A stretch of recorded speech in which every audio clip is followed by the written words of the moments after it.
గత 10 రోజుల కిందట ఈ మధ్యలో ఇన్ఛార్జ్ నటరాజన్ మీనాక్షి నటరాజన్ కలవలేదు. దాదాపు ఒక 6-7 months అవుతుంది. సరే ఈ మన 10 days బ్యాక్ మీనాక్షి నటరాజన్ గారికి నేనే పర్సనల్గా ఫోన్ చేసి, మేడం ఈ మధ్యలో మీరు ఎప్పుడన్నా అంటే నేను కూడా కలవక దాదాపు 5-6 నెలలు అవుతుంది, జనరల్గానే కలవాలనుకుంటున్నారు, పెద్దగా విషయాలు ఏం లేవు మాట్లాడడానికి, మీరు ఎప్పుడు వస్తారో కొంత ఇన్ఫర్మేషన్ అపాయింట్మెంట్ ఇస్తే నేను వచ్చి కలుస్తా అని చెప్పిన. వారు చెప్పారు, వాళ్ళ పిఏ ఫోన్ చేసిండు ఈరోజు 6:30కి రమ్మని. అందుకే ఎమ్మెల్యే క్వార్టర్స్కి వచ్చిన చాలామంది ఉన్నారు. ఒక 10 నిమిషాలే నేను మేడంతో మాట్లాడిన దాంట్లో కూడా వాస్తవం కూడా ఏం లేవు. అంటే ఏదో అందరూ ఊహిస్తారు కదా, అది మాట్లాడిండు ఏదో మాట్లాడిండు ఊహిస్తారు. ఊహించిన రాజకీయ ప్రస్తావన తినలేదు. బయట మీడియా కథనాలు, మీడియా ఏదైతే ఊహలు ఉంటాయో అలాంటివి ఏం లేవు. మేడం కలిసిన నేను 5-6 నెలల మేడం మిమ్మల్ని కలవక, జస్ట్ కలవాలని కలిసిన. సరే మేడంకి ఒక మాట అంటే ఓవరాల్ ఒక్క మాట అయితే ఏం చెప్పినంటే, విలేజ్ నుంచి హైదరాబాద్ వరకు, గ్రామం నుంచి హైదరాబాద్ వరకు కార్యకర్తలు, నాయకులు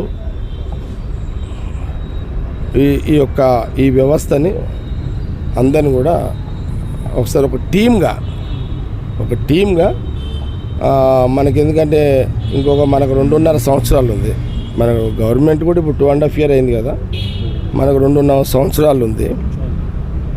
మళ్ళీ ఇప్పుడు సీఎం రేవంత్ రెడ్డి గారు కూడా ఇంకొక పిసిసి ప్రెసిడెంట్ కూడా ఇప్పుడు ఇద్దరు స్టేట్మెంట్లు కూడా మళ్ళా రానున్న 5 ఏళ్ళు కూడా గవర్నమెంట్లో ఉండాలని ఒక ప్రయత్నం కూడా సీఎం పరంగా, రేవంత్ రెడ్డి పరంగా కానీ, లేకపోతే మహేష్ గౌడ్ పరంగా కానీ ఇట్లా స్టేట్మెంట్లు మనం చూస్తున్నాము. కాబట్టి మనము ఈ 1.5 years గ్రామం నుంచి జిల్లాకు, గ్రామము, నియోజకవర్గము, జిల్లా అండ్ హైదరాబాద్ వరకు అందరిని కూడా స్ట్రెంథన్, అంటే ఇప్పటివరకు ఎంత స్ట్రెంథన్ చేయగలిగినాము, ఇంకా స్ట్రెంథన్ చేసేది ఏమున్నది చెక్ చేసుకొని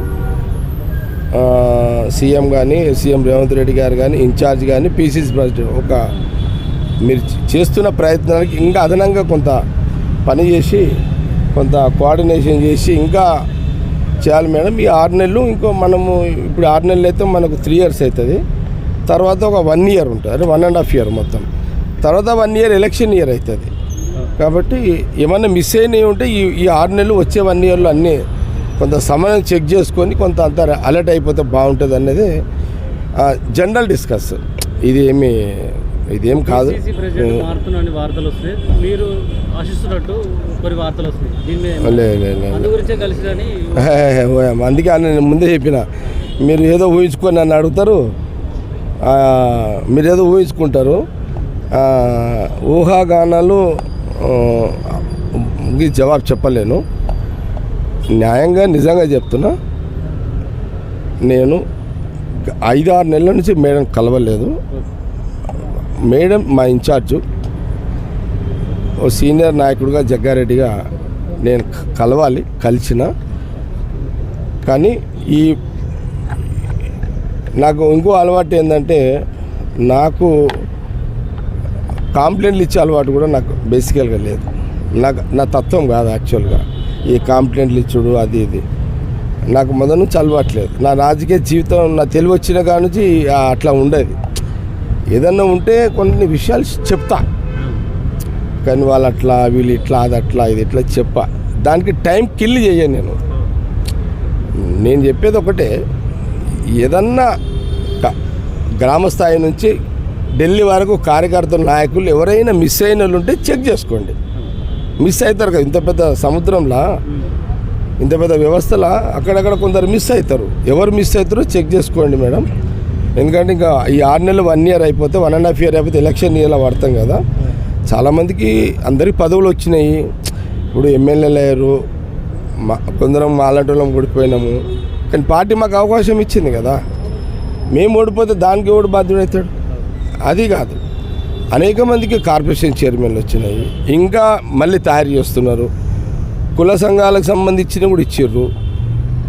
ఇంకా అదనంగా మళ్ళీ జూలైలో వస్తున్నాయి. మళ్ళీ అయినా ఇంకా కొంత ఉంటారు, కొంత మిస్ అవుతారు.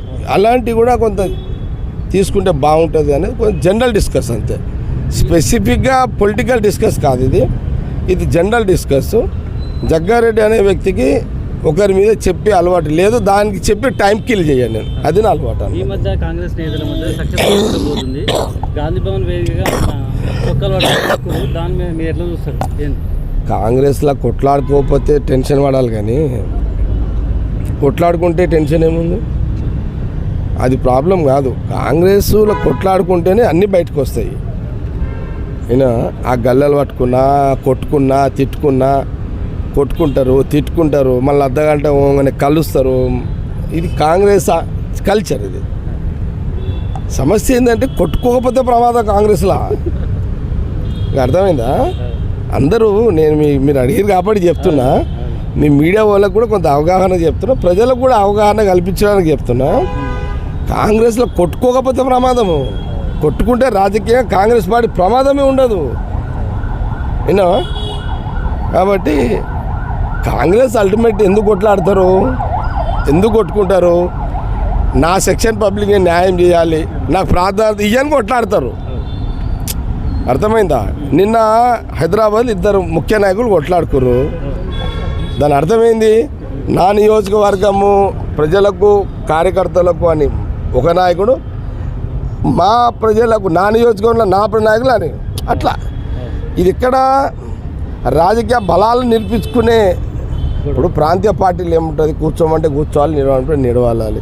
బీజేపీ దాంట్లో కూర్చునుడు ఉండదు, లేసుడు ఉండదు. కాంగ్రెస్లో అదే కదా.